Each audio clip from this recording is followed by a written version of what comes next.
Olá, sejam muito bem-vindos à videoconferência de divulgação de resultados do quarto trimestre de 2024 da Intelbras.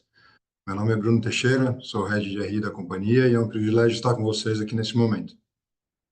Aqui comigo estão os senhores Altair Silvestre, nosso CEO, e o senhor Henrique Fernandes, nosso Superintendente de Tecnologia da Informação e Comunicação e sucessor do senhor Altair a partir do dia 1º de abril deste ano, para darmos juntos início à nossa apresentação de resultados.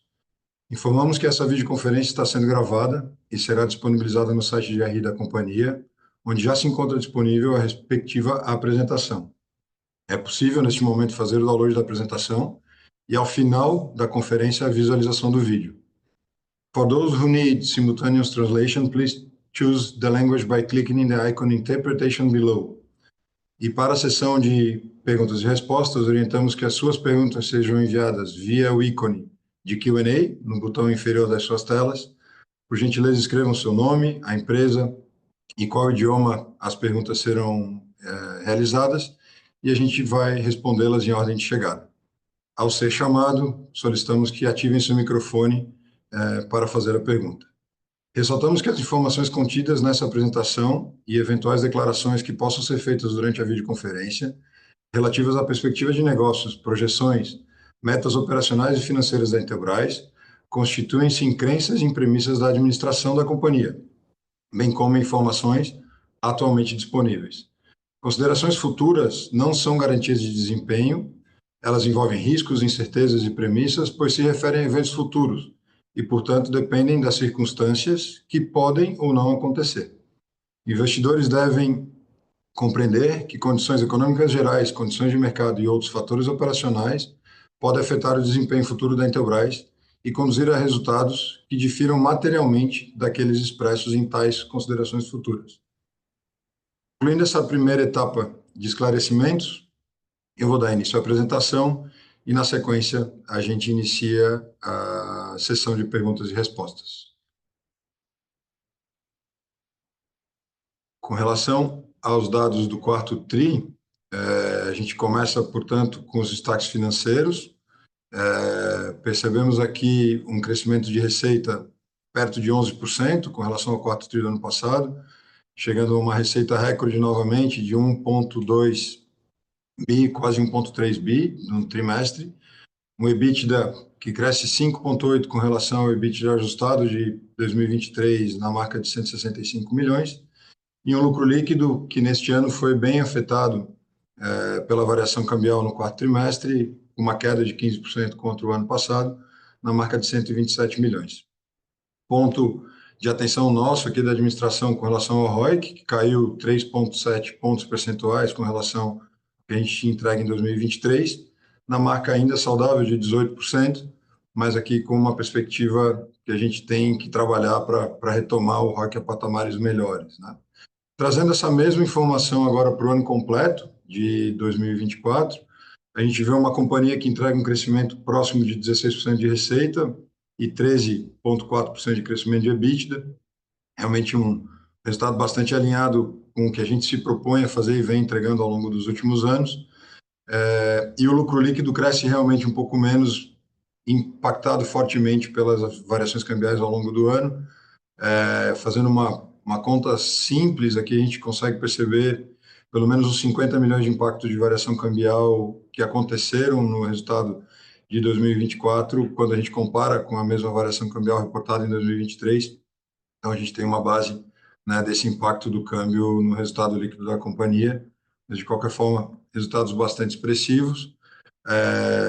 Estruturalmente, a gente gosta de mostrar o histórico, né, o histórico de crescimento de receita sem, eventualmente, algum número não recorrente, e a gente está mantendo o nosso histórico aqui de crescer a casa de 20% ao ano, desde 2017.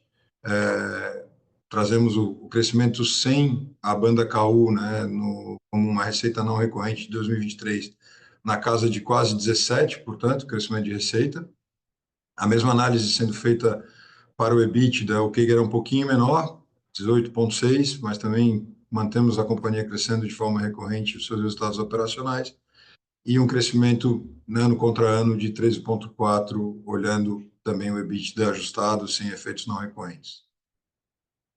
Especificamente da evolução do EBITDA, a gente traz a partir do quarto tri do ano passado, as duas margens, a margem não ajustada de 16,4 com efeito não recorrente e de 13,4 considerando a operação como tal, e a gente chega a uma margem de 12,8 em 2024, né, um EBITDA evoluindo conforme os nossos negócios, muito alinhados com o nosso histórico, e ainda que a gente perceba uma pressão importante nos custos, né, a gente viu acontecendo ao longo do segundo semestre essa pressão, a gente consegue, através de ajuste de preços e controle de despesas, manter essa margem equilibrada e uma margem adequada para a nossa operação. Olhando o lucro bruto consolidado, um gráfico que a gente tem compartilhado com o mercado, né, em todas as nossas apresentações, a gente vê, de fato, que o quarto TRI é um trimestre que a gente tem, assim como a receita recorde, lucro bruto recorde, e trazendo um olhar mais para um horizonte mais longo, como eu tenho comentado com o mercado, para a gente perceber a margem bruta ou, eventualmente, a margem EBITDA como margens que oscilam ao longo dos trimestres, e se a gente pegar um recorte mais longo, a gente vê uma certa estabilidade. Essa margem de 30,8, ela é um ponto percentual abaixo da margem de 2023 e uma margem que a gente comunicou ao mercado, de fato, que estava operando acima do que usualmente a gente via a companhia operando. Então, de fato, acho que as bases do negócio, em termos de resultado, estão bem estruturadas e o que a gente vê é um ano sendo concluído dessa forma.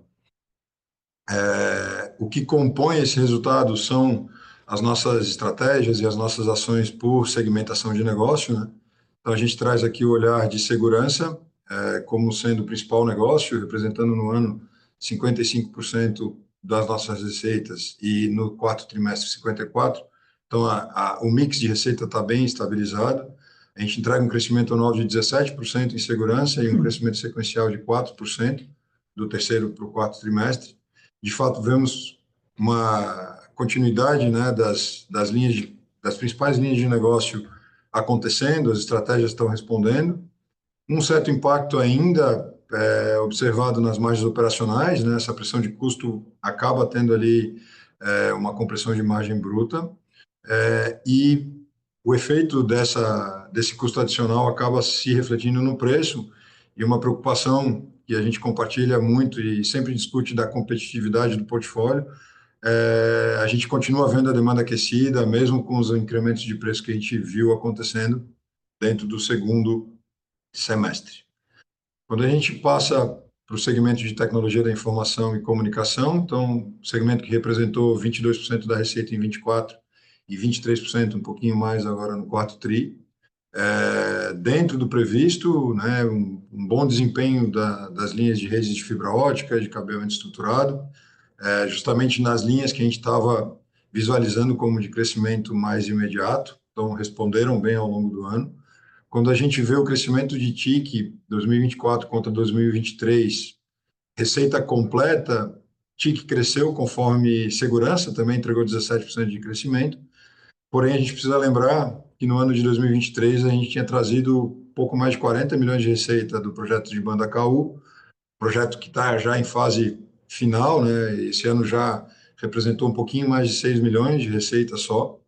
Se a gente fizer essa análise excluindo o banda KU da conta, a gente vai ver que TIC cresceu acima de 21%.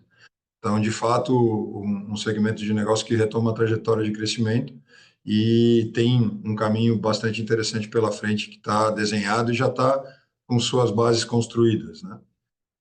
O destaque com relação à pressão de custos que a gente viu em segurança, ela acaba acontecendo também em TIC, e tanto a desvalorização do real, né, quanto o próprio efeito mix desses novos portfólios e ainda em fase de melhoria da eficiência, né, nesse momento, acabaram também trazendo essa margem um pouquinho para baixo em tecnologia da informação e comunicação.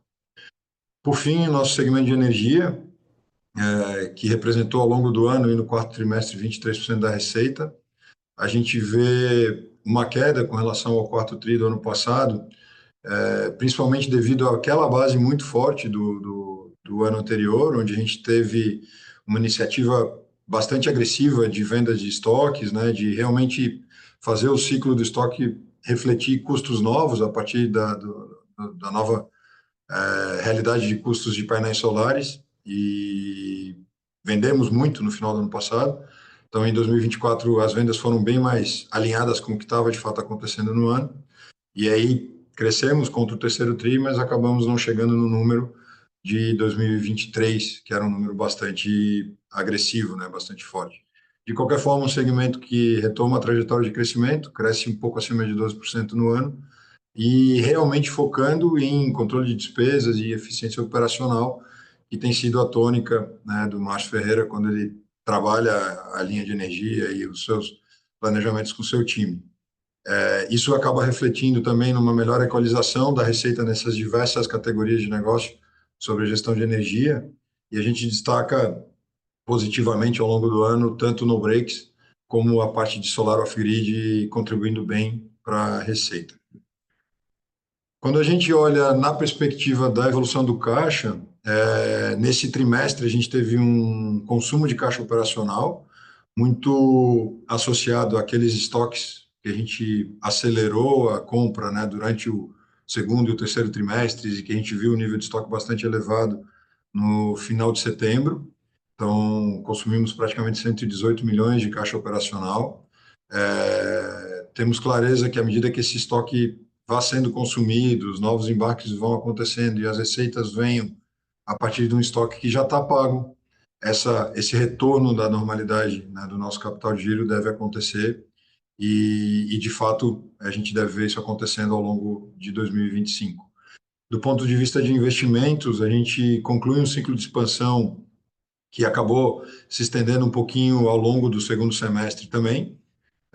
A perspectiva que a gente tem de 25 e até mesmo durante 26, uma boa parte do ano, é de que as demandas por novos investimentos para expansão são bem menores.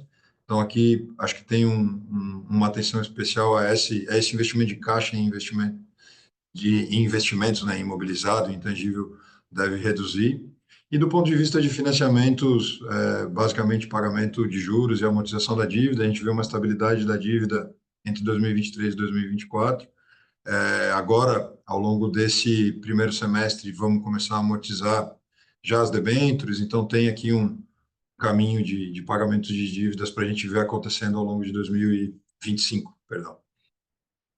Com relação aos estoques, que a gente conversou bastante na revisão do trimestre passado, essa tabela traz um pouco da evolução recente, né, dos últimos 5 trimestres. Então, a gente vê um ponto bastante elevado de estoque durante o terceiro tri, e já no quarto tri, com um nível de embarques menor e realmente já o consumo, conforme previsto, voltando a um patamar ainda alto, mas um pouquinho mais no caminho, né, na direção de que a gente enxerga o estoque operando. Então, a gente trouxe a tabela para ajudar a visualizar esse caminho que a gente descreveu ao longo do segundo semestre do ano passado que aconteceria. Então, estamos executando a estratégia. Os estoques ao longo do ano devem caminhar para a nossa perspectiva de quantidade de dias de estoque, que vão rodar ali provavelmente entre 140 dias, né, 150 dias, não nesses 170 ou 200 dias, como a gente viu no quarto tri.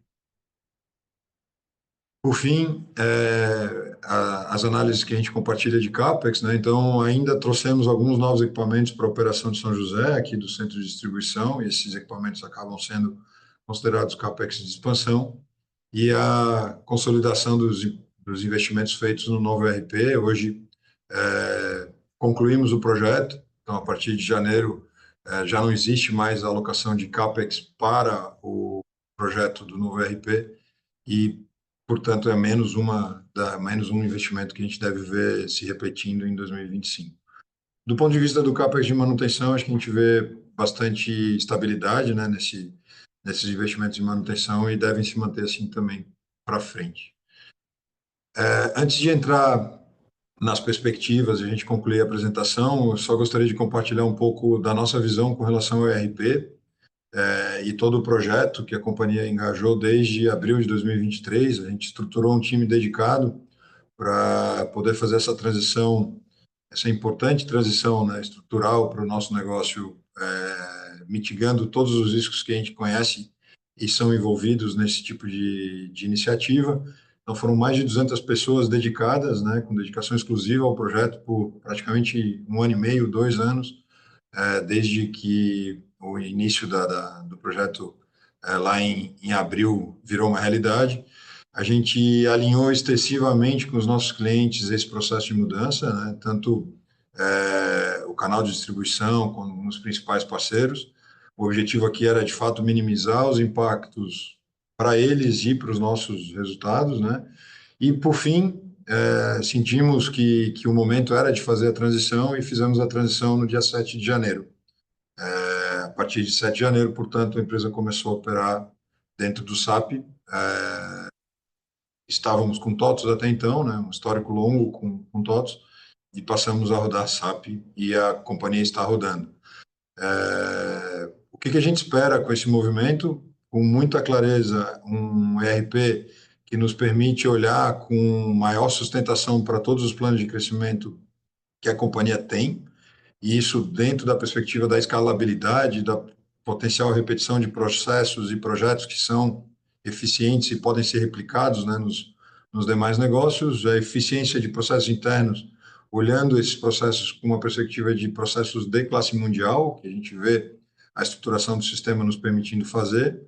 A consequência disso é realmente mais produtividade, mais assertividade na hora que eu estou tratando, tanto com clientes internos como com os nossos canais, os nossos clientes externos, e com certeza sustentando todas essas melhorias o incremento dos níveis de governança e nos processos de decisão e aprovação que a companhia possui e executa diariamente. Então, um ganho estrutural, né, basicamente, o que a gente vê com uma decisão de alteração do sistema ERP é que a gente precisa construir uma base mais sólida, mais robusta, para que os próximos tijolinhos, que as próximas construções venham agregar, de fato, aos resultados da companhia. Por fim, compartilhando um pouco das perspectivas, né, a gente vê um foco na eficiência operacional e o olhar para o ROIC muito forte, então o crescimento tem que ser estruturado e a gente precisa ver esse crescimento voltando em eficiência operacional e, por consequência, no melhor nível de retorno. Estamos com o novo ERP rodando e para a gente colher essas melhorias todas previstas e ter acesso aos ganhos, a gente precisa continuar fazendo as evoluções. Então, é um caminho, né? A gente termina a fase da operação assistida para uma fase de operação normal e, a partir dessa operação normal, ir ganhando eficiência e ganhando novos formatos de operação que de fato nos permitam ganhar na última linha algum resultado, né? E por fim, um olhar atento de toda a administração aqui com relação ao ciclo de caixa. A perspectiva é que a gente veja esse ciclo de caixa evoluindo positivamente a partir do segundo TRI. Acho que dentro do primeiro TRI a gente ainda tem algumas contas a pagar com fornecedores que vão vencer e a gente vai pagar. O contexto de caixa operacional ainda deve ter uma certa pressão ao longo do primeiro TRI, mas a partir do segundo TRI a gente vê, de fato, os níveis voltando ao que a gente entende como serem adequados para a operação. Eu encerro aqui a nossa apresentação, vou descompartilhar a apresentação e passar a palavra para o senhor Altair, que gostaria de dar algumas palavrinhas antes da gente passar para a sessão de Q&A. Bom dia, pessoal. Mais uma vez aqui conversando com vocês, essa oportunidade. Queria comentar para vocês, antes das perguntas, né, que passamos, nesses últimos anos na empresa, uma agitação um pouquinho maior que o normal, né?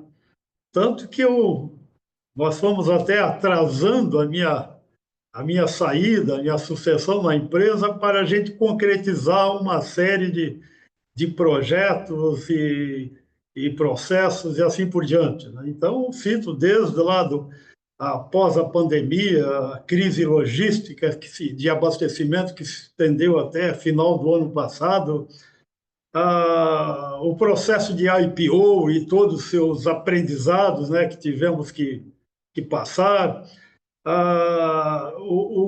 os ajustes e adequação aí na estratégia do solar, do 5G, reestruturação aqui, uma que nós fizemos na época da diretoria, superintendências, esses altos mais investimentos concentrados que fizemos em fábricas, CDs e toda essa as necessidades que aconteceram que se concentrou um pouco mais de investimentos nesses últimos 2 anos.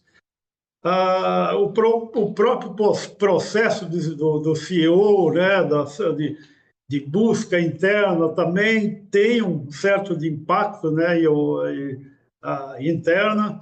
A implantação de novas parcerias, tem que consolidar toda a linha de produtos novos, principalmente em TIC. E também, por último, aí, né, que nada menos importante, foi a implementação do SAP, né, que era uma preocupação grande, requeria uma atenção enorme. Foram, como o Bruno já falou, foram bastante investimentos, muita atenção, principalmente em capital de giro, nessa preocupação que nós tínhamos com a passagem, né, de, de, de um sistema para outro, mas, felizmente, né, tirando os investimentos que foram feitos, que agora vamos voltar ao normal, felizmente as coisas foram dentro do previsto, né, que teve aquele impacto de passagem, mas hoje estamos já operando normal, aí, principalmente fábrica e faturamento, graças a Deus, né, o susto, né, que a gente era uma preocupação muito grande com isso, né, e que já foram resolvidos. Então, podemos dizer que hoje nós não teríamos aí agora nos próximos 2 anos grandes investimentos para fazer, como aconteceu nesses últimos 2 anos, que foram mais concentrados. Importantes ajustes já foram feitos, tudo que foi, digamos, planejado. Então, está agora um pouco mais macio aí para para passar para o sucessor. Né? Eu acho que tinha que resolver todas essas pedreiras que tinham que ser feitas e foram, né, concluídas. Hoje a gente vislumbra assim, um horizonte um pouco mais calmo para a gente voltar a se concentrar mais na produtividade, principalmente no nosso cliente, nas relações aí com o nosso canal, com a exploração toda do mercado, que eu acho que temos aí tranquilamente, já totalmente mapeado os nossos potenciais de crescimento, que vem praticamente de todas as nossas linhas de produto, mas cito, por exemplo, a área de projetos e verticais, estão aí, está indo muito promissor, claro, investimentos estão sendo feitos, mas estamos colhendo o resultado. A empresa inteira envolvida mais em fornecer soluções, desde uma residência, que nós temos que aprender a vender a solução e não um produto, que está se demonstrando muito bem. Redes corporativas com essa parceria, né, que tem um potencial grande, o próprio GEPOM, a área de cabeamento estruturado, controle de acesso, tem tudo por fazer ainda, e agora vamos trabalhar duro nisso. Produtos de consumo, né, que a empresa tem nessa área de segurança e assim por diante, também temos muita coisa a ser feita. Na área de energia, de power, no break, temos um potencial para crescimento. Internacionalização, que estamos aí passo a passo também evoluindo. Na área de segurança, alarmes, centrais de detecção de incêndio, tem um potencial enorme ainda de crescimento. CFTV, de monitoramento com as novas tecnologias, como inteligência artificial, está se apresentando um potencial enorme aí de mercado. Enfim, então, estamos confiantes que agora temos que focar para esse desenvolvimento do mercado, desse potencial de crescimento, as coisas ajustadas, e agora estaremos aí numa nova fase para esses próximos anos. Tá, vontade Obrigado, agora para... obrigado, doutor. Vamos passar para a sessão de Q&A, então. Vamos começar com a Maria Clara, que foi a primeira analista, ela é analista do BBA. Se a gente puder, por gentileza, abrir o microfone dela, eu agradeço. Bom dia, pessoal. Parabéns pelos resultados. Obrigada pela oportunidade. Eu queria explorar um pouco melhor as tendências de margem bruta para o ano. Vocês têm sido vocais sobre o movimento de repasse do impacto cambial para preços ao longo dos últimos meses, e nesse primeiro tri a gente já percebe uma volta, né, do dólar. É justo pensar, então, que o primeiro tri deveria marcar uma tendência de inflexão em rentabilidade? E em um cenário onde o dólar permaneça em um patamar inferior a 6, vocês pretendem reajustar o preço da tabela de vocês? Se vocês puderem comentar um pouco como estão percebendo as tendências de margem bruta para o ano, seria ótimo. Muito obrigada. Pode ser? Assim, Maria Clara, a lógica que a gente precifica não é no câmbio do momento, né? A gente procura identificar patamares e, de fato, hoje a tabela está mais perto de um patamar de 6 do que esteve no ano passado, né? Então, olhar para a redução de preço em tabela é sempre um olhar muito atento. Não é característica nossa realmente trabalhar reduzindo o preço se a gente não identificar uma real necessidade ou alguma potencial oportunidade para fazer o movimento. Com relação às margens brutas, eu tenho trazido sempre a perspectiva de que são N variáveis, inúmeras variáveis, o câmbio é uma delas, né? Mas o volume de material que entra naquele determinado câmbio, o mix da receita, a própria tabela de preços. Então, são várias olhares para a gente poder cravar a evolução da margem bruta de uma forma talvez tão detalhada trimestre a trimestre, assim. Eu prefiro entender a margem bruta como ela oscilando dentro de uma faixa que a gente está acostumado a ver, do que te trazer uma perspectiva de que sim, já devemos ver melhor agora, ou não, isso vai continuar baixo por mais tempo. Eu acho que é importante a gente ver a evolução ao longo dos meses e dos trimestres, mas sempre com a perspectiva de que ela deve oscilar dentro daquela faixa que historicamente a gente viu a margem bruta oscilando. Nessa nossa apresentação, a gente compartilhou os últimos trimestres, né, e a gente vê com algum pico, algum vale determinado, mas ela oscilando de uma forma bem comportada. Então, acho que esse seria o contexto, né? Queria complementar, né, sobre dólar, preço, a nossa política, né, vocês inclusive percebeu, deu para ver no resultado do lucro líquido, né, que tivemos esse no ano passado. Quando o dólar sobe, a gente demora um pouco para mexer em tabela de preço, né, porque você tem aí os seus estoques, você precisa também consolidar qual é o custo, né? Que às vezes o dólar sobe e cai, você vai mexer a tabela e depois tem que alterar novamente em seguida. Então, quando o dólar sobe, a gente se demora um tempo para alterar a nossa tabela de preço. Agora, quando ele cai, a gente demora 2 tempos para cair o preço, né? Então, com certeza, né, se o dólar em queda, ele sempre colabora aí para a margem da empresa, e quando ele sobe, ele prejudica um pouco, né? Então, hoje nós temos dessa situação, e a gente precisa consolidar esse câmbio mesmo para fazer qualquer alteração aí em tabela de preço. Eu queria complementar também, Maria Clara, é que um fator importante para analisar dentro do resultado da companhia é a capacidade que ela tem de conseguir repassar esse preço, né? Esse aumento do câmbio. E vista toda a volatilidade de câmbio que a gente teve no ano de 2024, o impacto lá no câmbio foi muito pequeno, porque a gente teve capacidade de transformar isso em preço e continuar fazendo com que a venda acontecesse. Então, a Intelbras, ela tem essa capacidade, claro que por causa da marca forte que tem junto no mercado e junto aos seus clientes e distribuidores. Tá ótimo. Muito obrigada pela resposta, pessoal. Obrigado, Maria Clara. Vamos passar, então, por gentileza, a palavra ao Bernardo, analista da XP.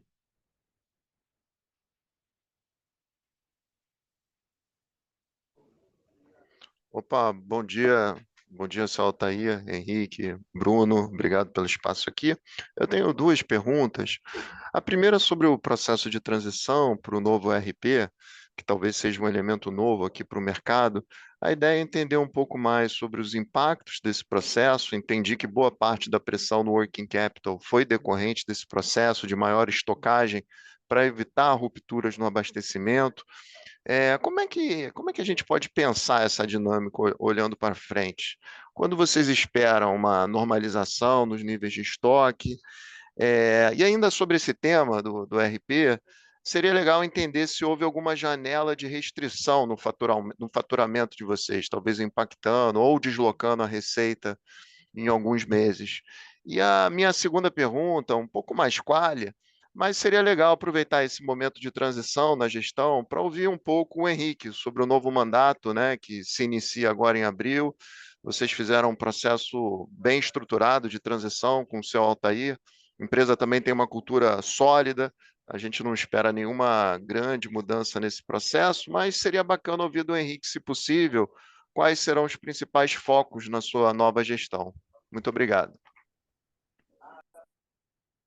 Bernardo, a questão aí do novo ERP, né, do SAP, com certeza, como você falou, houve bastante investimento, não só em estrutura, tirou, né, a necessidade de muita atenção das equipes, das melhores pessoas que nós tínhamos em processo, e, além disso, nós fizemos bastante investimento em material, né, para que já esse material tivesse em casa, né? Você imagina alguma dificuldade acontecesse e depois não tivesse uma matéria-prima. Então, esse estoque vai com certeza voltar ao normal, né? Hoje, os embarques estão totalmente adequados à nova realidade, né? Hoje se embarca bem menos material do que estávamos embarcando antes. Claro que o caixa ele vai e aos poucos, né, em função das condições de pagamento que nós temos dos fornecedores, ele demora um pouco mais, mas os estoques vão caindo a cada mês e vai entrar numa normalidade que esperamos ter os melhores níveis de estoque aí já no início, né, do segundo semestre com a normalidade. A questão, né, de se teve alguma restrição, foi feito um planejamento importante para que não houvesse. Nós produzimos, compramos máquinas adicionais, contratamos gente adicional para produzir produtos adicionais, para fazer estoque, para a produção também, para entregar em janeiro. Isso tudo também implica um pouco de produtividade abaixo do que deve ser, né, por treinamento de pessoas, foi bastante, digamos, agitado. Então, nós tínhamos alguns produtos que, por mais que a gente comprava material e produzia, a gente não estava dando conta da demanda, né? Programava 100, vendia 200, aí você programava 200, vendia 300.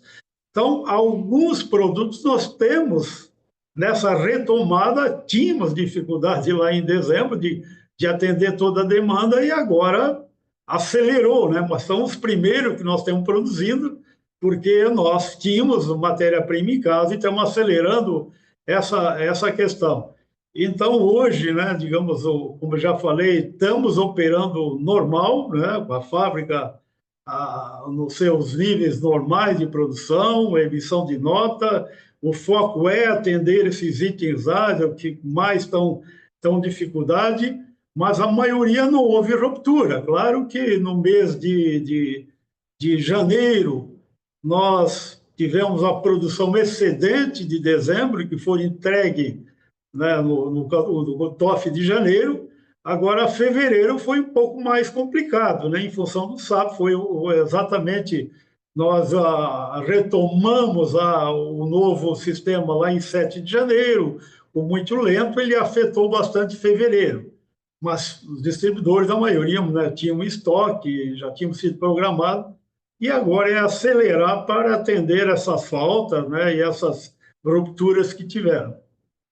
A questão também do Henrique, né, Ricardo, já estão programados para ele dar uma faladinha no final, falar sobre Bernardo, sobre o plano dele aí na- pós, pós 1º de abril. Vai ter um momento dele aí. Podemos deixar para o final, Bernardo, essa parte?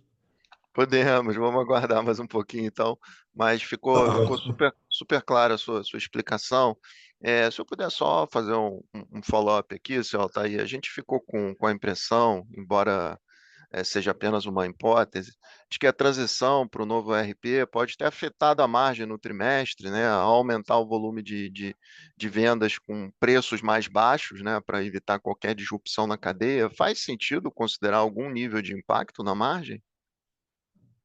Com certeza, como eu falei, em produtividade impactou, com certeza.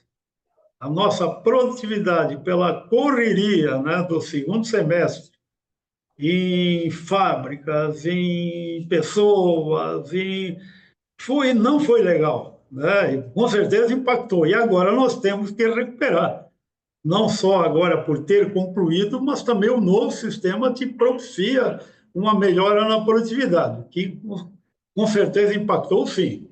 E foi ontem, né? Nós estamos até discutindo e calculando os impactos, né, que essa correria para não faltar produto e assim impactou bastante na produtividade.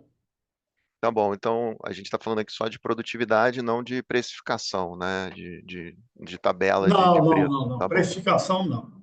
tá bom. As vendas foram feitas com a tabela de janeiro que estava vigente em dezembro, vamos dizer assim, né, no final das contas.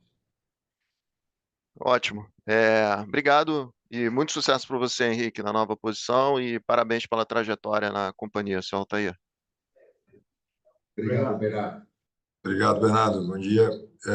Por gentileza, vamos passar a palavra para o André Salles, analista do UBS, por gentileza.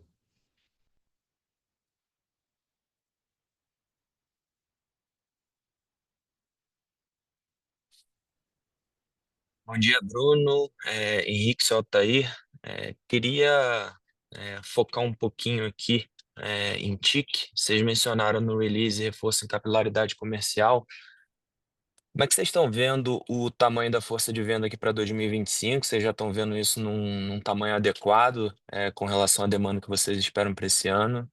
Como é que está a familiaridade também dessa nova força de vendas aqui com o produto e o novo portfólio que vocês estão lançando aí no segmento especificamente e também atendendo a vendas e projetos mais sofisticados? E eu tenho uma segunda pergunta também com relação à estrutura de capital. Vocês mencionaram amortização de debêntures aqui. Eu queria só pegar uma cor adicional. E a estratégia seria usar o caixa gerado para fazer frente a essa amortização.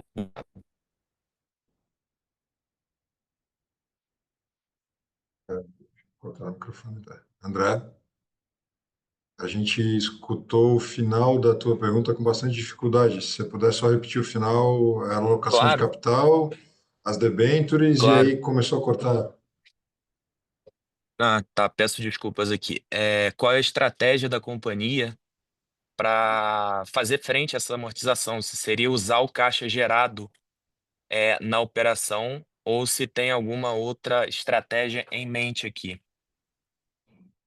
Ok? Eu vou passar a palavra para o Henrique primeiro, acho que para falar de Primeiro, chique, Henrique. né? Tá. André, bom dia. Obrigado pela pergunta. Quanto à força de venda, a gente entende que ela está do tamanho adequado e da forma adequada. Claro que tem sempre pontos de melhoria, como qualquer processo dentro da companhia.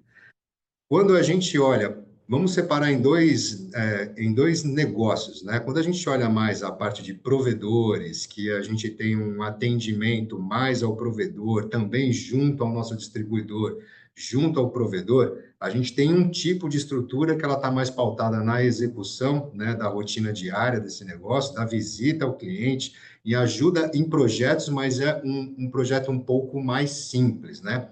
Então, ali, de fato, está mais uma batida do nosso dia a dia. Temos uma estrutura interna, uma estrutura de campo bem adequada e também a fortaleza junto aos nossos distribuidores, com uma venda que a gente chama de venda triangulada, onde a força de vendas é a força de venda do nosso distribuidor, né? Então, é faturamento da fábrica para o provedor, mas só que o distribuidor fazendo toda essa operação. O outro negócio é o negócio de redes empresariais, que foi onde a gente entrou no nosso novo negócio de redes enterprise. Nesse negócio é aquela construção tijolo a tijolo. A gente acredita muito nesse negócio, inclusive mais para o meio do ano. Vamos ter uma nova linha de produtos mais SMB, voltada para concorrentes de maior envergadura que a gente tem aí no mercado. E aí a gente tem uma estrutura de pessoas com um outro olhar, muito mais voltado a projeto, mais voltado numa engenharia de aplicação, e a gente está crescendo essa estrutura conforme a gente vai colhendo coisas no mercado. Fizemos um aporte inicial, montamos toda essa estrutura, trouxemos todas as pessoas do mercado, de grandes fabricantes que existem por aí, e a gente agora está com o tamanho ideal para o tamanho que a gente tem, estamos construindo esse entendimento nosso, estamos construindo os integradores, o entendimento dentro dos segmentos, para quando a gente começar a ir melhorando o faturamento, a gente também crescendo essa estrutura, tá?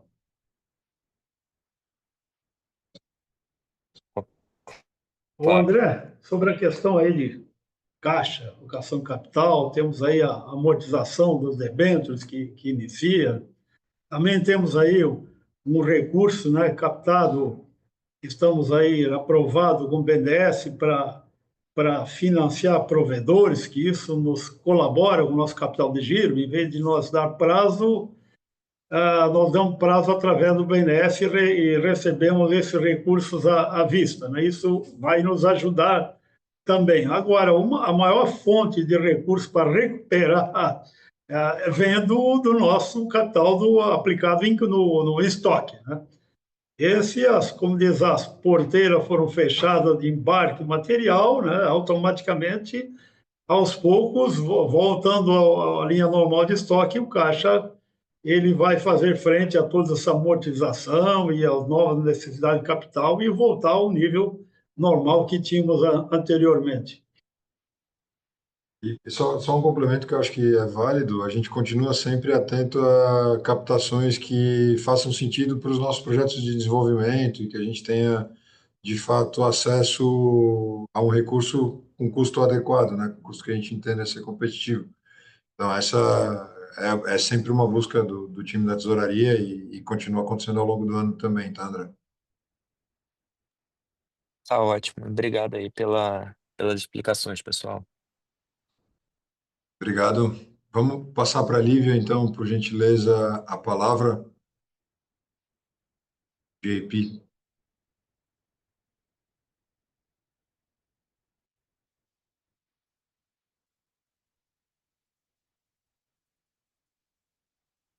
Olá, Lívia, nos ouve?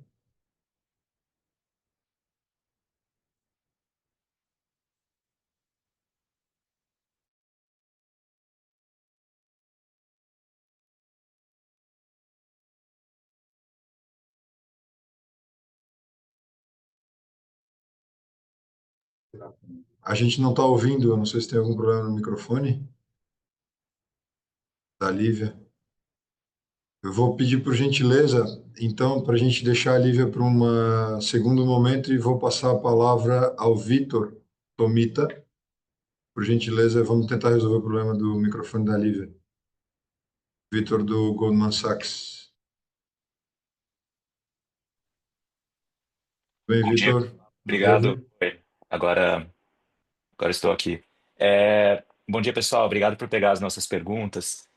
Duas coisas rápidas do nosso lado. A primeira, um pouco no follow-up numa das perguntas anteriores, se vocês podem dar um pouco mais de detalhes sobre é, não só sobre a tendência de receita de TIC, e da estratégia de vendas, mas no geral, como está evoluindo a produção do novo portfólio no Brasil, como que está evoluindo é, toda essa estrutura mais de produção e interna para produzir e distribuir esse novo portfólio aqui. E em termos de produtividade, de potencial, tendência de margem nessa divisão também. E segundo ponto, tocando um pouquinho em energia, se vocês podem dar um pouco mais de detalhes sobre como está a tendência para solar e não solar nesse trimestre, como é que vocês estão vendo potencial e foco de vocês nesses segmentos para o ano que vem, para esse ano, né? Muito obrigado.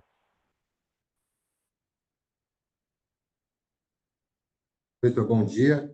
Quanto à produção dos novos itens, né, grande parte dos itens, de fato, a gente nacionalizou, né, que são aqueles itens de maior volume, então isso a gente faz a produção interna aqui. Devido à troca do SAP, né, e à retomada da nossa produção, então a gente vai retomando a produção foi retomando a produção de passo em passo, né? Hoje ela está rodando como ela rodava antes do SAP. Então, ela está acontecendo, cada vez mais que a gente tiver novos itens que sejam interessantes para o nosso cliente, nós vamos nacionalizar, desde que ele tenha uma boa produtividade, tenha quantidade suficiente para que a nossa fábrica seja produtiva e eficiente, né? Não vamos ficar trazendo aquele item, vamos dizer assim, para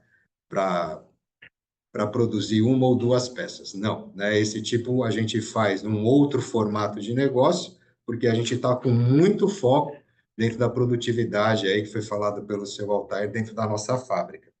Quando a gente fala de tendência de imagem do negócio de TIC, né? O que a gente tem trabalhado dentro dos nossos planos é ir retomando ao longo do ano de 2025 as margens que a gente tinha no ano de 2023. Então, esse está sendo o nosso mote, tá? Vitor, e complementando a questão aí do solar, né? Tanta agitações tiveram desde 2023. Solar é a nossa estratégia, né? Estamos aí, está sendo muito cuidadosa, né? Dando atenção a pequenos projetos de telhado, né? Saindo um pouco aí dessa área de projetos. Então, está muito concentrado na operação, no cuidado, né? De, de não se importar se temos clientes vários querendo comprar, aproveitando o preço, fazendo leilão. Estamos fora, né? Nossa estratégia é fidelização do cliente, trabalhar com a nossa revenda, com produtos e serviços confiáveis. Então, está indo bem, né? Dentro todo esse cuidado que nós temos da operação. Hoje, né? A viabilidade para o consumidor está muito melhor do que estava alguns anos atrás. Então, vislumbra esse mercado continuar, né? Mas essa operação exige bastante cuidado, né? Porque nós temos aí muitos, ainda, apesar de ter consolidado, ter reduzido um volume importante de players nesse sentido, saíram, né? Quebraram, claro, dando de graça, digamos, os produtos. Então, mesmo assim, tem que ser cuidado, né? Que há ainda espaço bastante para a redução de players e precisa ser feita uma operação com bastante cuidadosa. É o que nós estamos fazendo hoje e está dando resultados. Estamos confiantes para essa continuidade. Muito obrigado. Obrigado, Vitor. Bom dia. Vamos passar a palavra ao César, então, por gentileza, do Santander.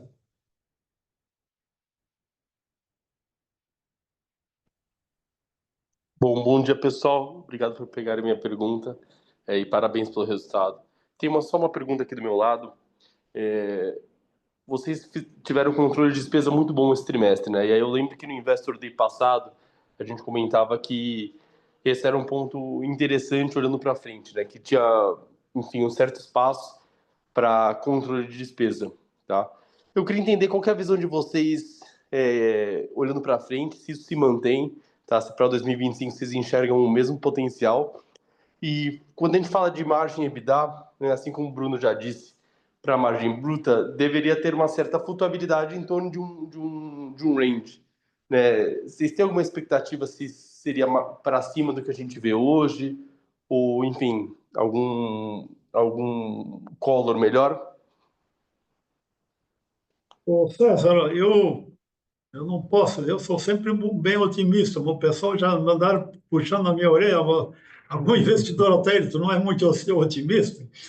E no ano passado, realmente, nós havíamos falado que nós tínhamos grande a potencial de melhora de produtividade em relação a despesas, estava trabalhando, mas, né, tivemos essa implementação de novos produtos, a parceria aí com Fiber, com H3C, e o SAP ele teve um impacto bastante negativo aí nas nossas despesas, que tivemos aí que continuar investindo, fazendo os ajustes, mas teve um impacto bastante importante nas despesas e nos nossos custos da empresa, né?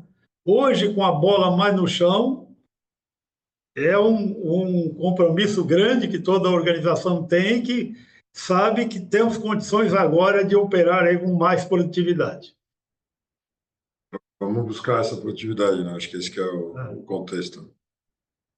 Com relação à margem EBITDA, César, que é um outro ponto que você trouxe, eu acho prudente a gente sempre avaliar que a empresa deve entregar algum nível de crescimento e deve manter a sua margem EBITDA estável. A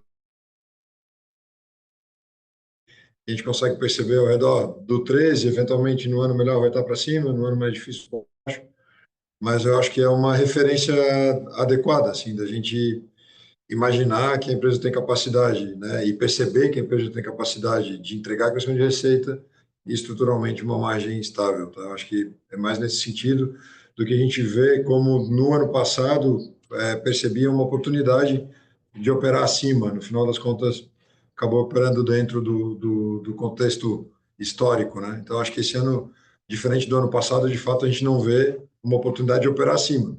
Acho que vai operar dentro do contexto histórico, de fato. Perfeito, muito obrigado, pessoal. Se eu puder só, enfim, só fazer mais uma aqui do meu lado.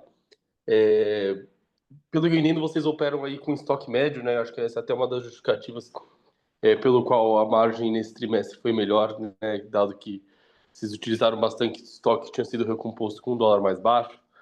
Aí a minha dúvida que fica é, olhando para o primeiro trimestre, né? Obviamente o dólar diminuiu versus o preço de fechamento aí do ano passado, mas eu queria entender se vocês acham que tem espaço para, enfim, alguma pressão em margem puxada por conta disso. O que vocês estão enxergando agora nesse sentido, olhando para a margem do primeiro tri? César, assim, a gente entendeu que era adequada ali no início de janeiro, né? E o estoque está evoluindo, então tem entradas novas que agora estão contribuindo para o custo vir para baixo, vamos dizer assim, né? Custo de matéria-prima.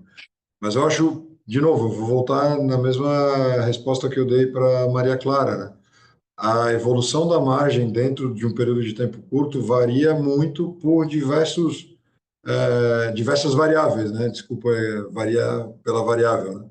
Mas essa é a realidade. Tem efeito mix, tem efeito preço, tem efeito custo, né? Tem efeito custo do ponto de vista industrial, tem efeito do custo do ponto de vista da matéria-prima. Então, a gente tem algumas partes que se movem aqui para poder cravar o caminho exato da margem antes da gente concluir o trimestre e poder conversar sobre o que está entregando, né? Eu acho que é importante a gente aguardar nesse sentido. É o que tem para acrescentar, assim, se a gente tiver uma estabilidade, né, de câmbio, e agora também com os processos Fabris, o nosso sistema já em dia e tudo mais, é uma tendência de melhora. Agora tem variáveis, o dólar pode voltar a subir, então tem algumas outras pressões, né? Obrigado, pessoal, muito claro. E parabéns aí de novo pelos resultados. Obrigado, César. Bom dia. Vamos passar, a gente está chegando nos últimos 5 minutos da conferência. Eu vou passar a palavra para o Marcelo, da JP, que vai falar no lugar da Lívia, então, por gentileza. E depois a gente tem 2 perguntas por escrito, e aí eu comento sobre elas. Bom dia, pessoal. Vocês estão conseguindo me ouvir? Estamos ouvindo, Marcelo, bom dia. Perfeito. Desculpa, não sei o que aconteceu aqui do lado da Lívia. Eu vou fazer a pergunta por ela. A primeira pergunta seria se vocês poderiam dar um update no ambiente competitivo e demanda de segurança, quais que são as perspectivas aí para esse ano. E a segunda é mais uma questão de estrutura de capital, assim, o que vocês entendem como estrutura de capital ótima, o mix de dívida e de caixa para a Intelbras, olhando para um prazo mais longo? São as duas perguntas. Marcelo, sobre a questão aí da competitividade, né, durante esse ano, apesar de toda, como eu falei lá no início, de toda a desatenção que tivemos que ter em vários projetos e várias ações e investimentos que fizemos aí nesse ano, a gente não perdeu, né, não perdemos espaço. E agora, esse ano, as coisas mais ajustadas, a bola no chão, se perdemos alguma coisa que nós tivemos, mas nós queremos recuperar até um pouco mais de mercado com toda a equipe, toda a empresa mais focada, né, voltada ao cliente, agora com o sistema azeitado, com estoque e assim por diante, para buscar, né, melhores ainda desempenho de participação no mercado na área de segurança. Quanto a outra pergunta, Bruno, não lembro. Da estrutura de Estrutura de capital também, eu capital. estava lendo. É que eu estava lendo, tem outra pergunta que fala de estrutura de capital também, era a relação dívida capital próprio, né? A gente, então, como nós já tivemos os nossos problemas lá no passado, né, nós ficamos sempre muito a risco, né, quando o caixa baixa, né?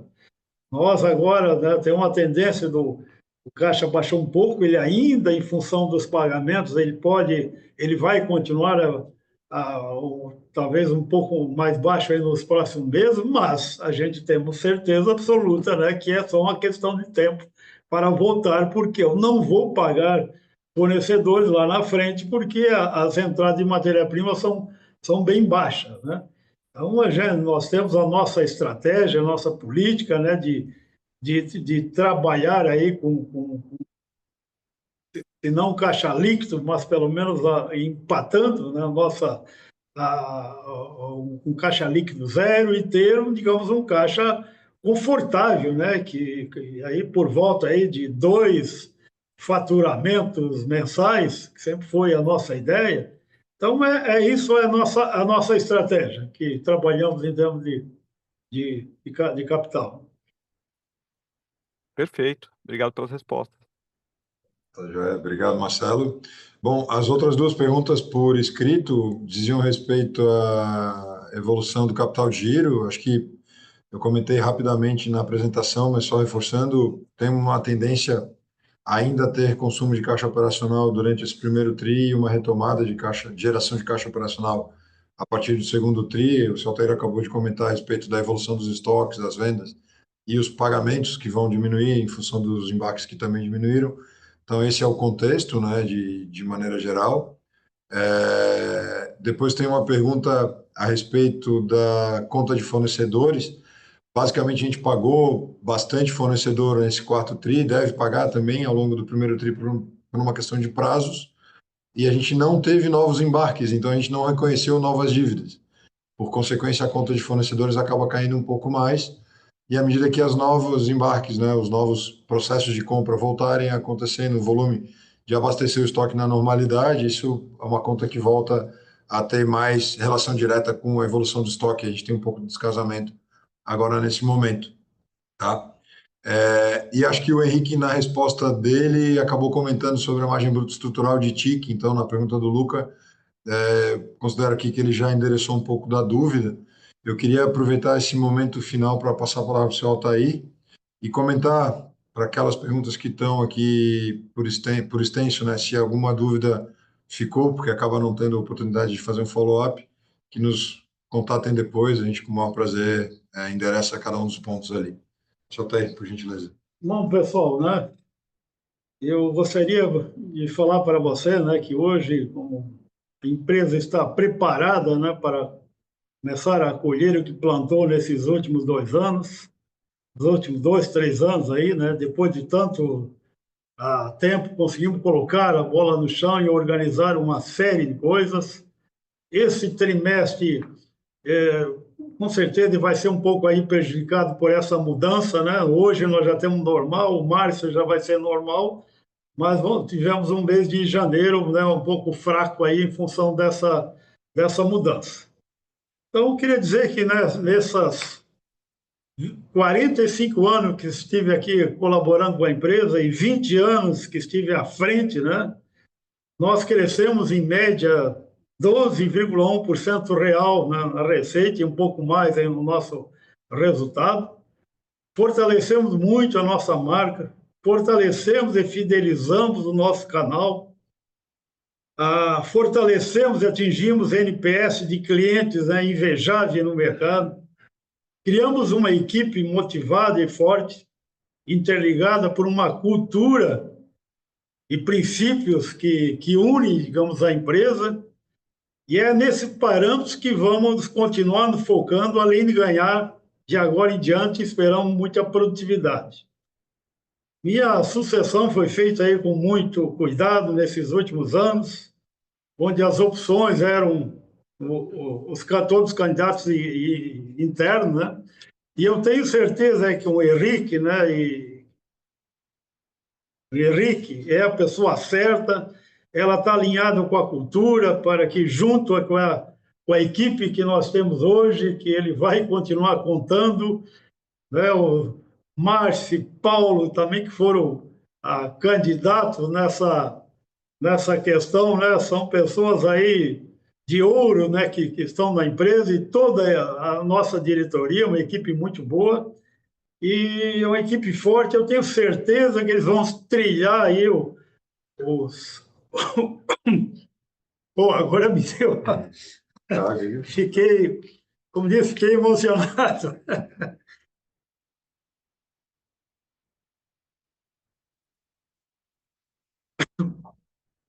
Os mais 20 anos aí de crescimento para a organização. E, e, e eu, né, vou para o conselho, né, espero continuar colaborando aí através dele, nos comitês aí, e com a equipe. Vou ter um escritório também, além de contar lá com o escritório do conselho, vou ter aqui um escritório aqui perto, né, e estou aqui sempre à disposição, né, de toda a equipe, executivos. E agradeço aí a toda a contribuição e apoio de vocês, e com certeza foram muito importantes, né, no fortalecimento da empresa desde o momento que a gente se listou em 2021. Muito obrigado. Obrigado, Saltério. Obrigado. Quer falar um pouco aí? Quero sim, Bruno. Bom dia a todos, obrigado aí pela presença de vocês aí até o finalzinho da nossa conferência. Esse é um momento especial para nós, né? E para vocês que acompanham a nossa história. Vocês sabem o quanto a gente cresceu rápido, com uma intensidade gigante, uma empresa super admirada pelos nossos clientes e que ajuda a construir o Brasil, né? E o Altair aqui foi um protagonista nessa história, né? Na jornada do praticamente zero, que era a Intelbras, vamos dizer assim, em termos de receita, aos quase 5 bi de receita líquida em 2024. Ele liderou a companhia, trouxe vários dos principais executivos, participou diretamente da construção da nossa cultura. Ele foi nosso grande parceiro, né?